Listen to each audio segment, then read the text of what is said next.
Seperti yang sudah kita saksikan di tayangan sebelumnya, Pak Hendra, ini sempat disampaikan bahwa tidak akan ada pengaruh yang cukup banyak begitu dengan sesar lembang atau patahan lembang. Tapi mungkin ini bisa menjadi perhatian banyak dari masyarakat karena kita tahu bahwa di sesar lembang ini banyak sekali pemukiman warga begitu ya. Mungkin bisa dijelaskan Pak Hendra, apakah memang dengan kondisi Gunung Tangkuban Parahu kemarin tidak begitu akan ada dampak terhadap sesar lembang? Silakan.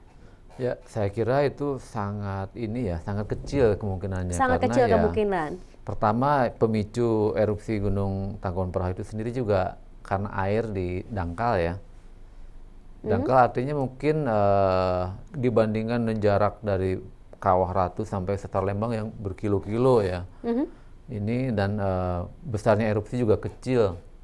Untuk gunung api sendiri kecil erupsinya, apalagi untuk sampai memicu patahan ya. Iya, Itu butuh tenaga mungkin ya yang luar biasa. Jadi tidak sangat kecil pengaruhnya sangat begitu kecil. ya.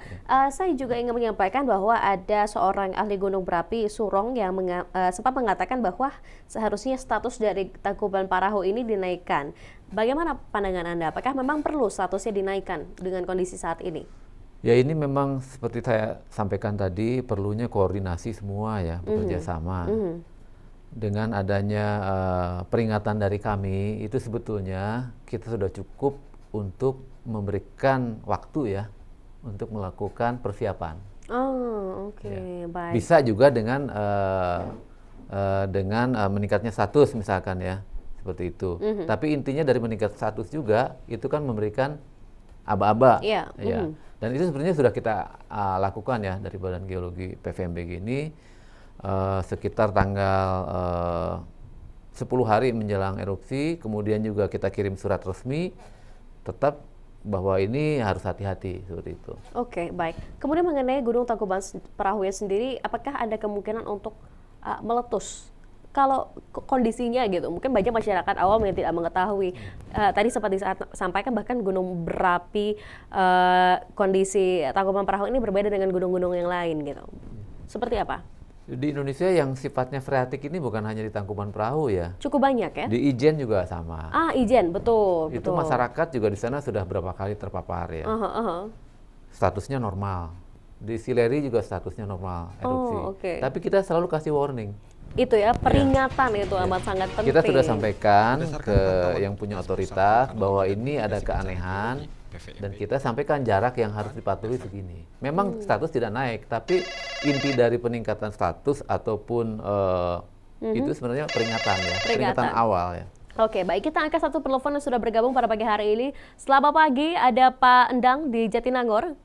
Halo, selamat pagi. Ya, selamat pagi. Silakan Pak Endang, ada yang ingin ditanyakan? Ya, jadi saya kalau tidak salah hari Rabu atau Kamis lalu, iNews memberitakan soal ribuan gempa yang terjadi di kawasan gunung berapi, walaupun secara seismograf kecil gitu, tapi terasa gitu. Nah, apakah itu bukan pertanda sebenarnya harusnya terjadi peningkatan status? Tadi dikatakan tidak perlu meningkatkan status, tapi dengan peningkatan status itu akan terjadi kewaspadaan yang lebih dari masyarakat. Tidak sampai terjadi kepanikan pada hari Jumat lalu ya, ketika orang tadi kan Bapak juga katakan bahwa kepanikan itu yang membahayakan. Nah, mengapa tidak ditingkatkan statusnya agar kepanikan tidak terjadi? Jadi warga tengah berada di situ tiba-tiba erupsi pasir terjadi, kan ini agak mengkhawatirkan ya. Memang betul. Jadi kepanikan itu yang bisa membawa bahaya, bisa terjadi bahkan bisa terjadi hal-hal yang fatal ya, membahayakan nyawa orang ketika orang berlarian dan lain sebagainya. Itu aja tanggapan saya. Terima kasih. Oke, baik Pak Endang, terima kasih.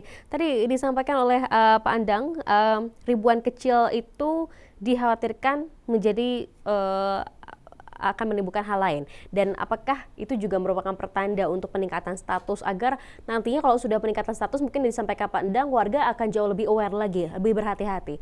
Tanggapan Anda seperti apa Pak Hendra? Ya, seperti saya sampaikan bahwa ini sifat erupsi freatik ini tiba-tiba ya. Jadi walaupun ada kegempaan yang kita rekam lama ya, gempa hembusan, artinya itu juga menunjukkan uap air sebetulnya. Pertama solusi yang saya sampaikan ini adalah perlunya kita duduk bersama ya, antara semua pihak ya. ya yang punya otoritas, misalkan dengan kemungkinan penutupan yang sangat lama, Ya, itu tentu akan dampaknya yang lain lagi. ya, Ya, itu bisa kita analogikan misalkan dengan adanya isu megatrust akan terjadi tsunami.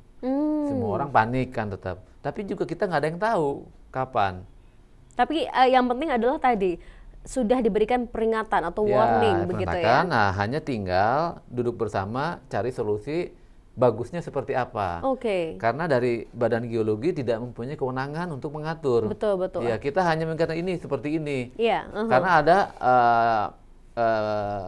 organisasi lain atau badan lain yang mengatur ini bagusnya bagaimana. Tapi dengan adanya kejadian seperti ini, artinya harus ada perbaikan ya dalam mengatur. Misalkan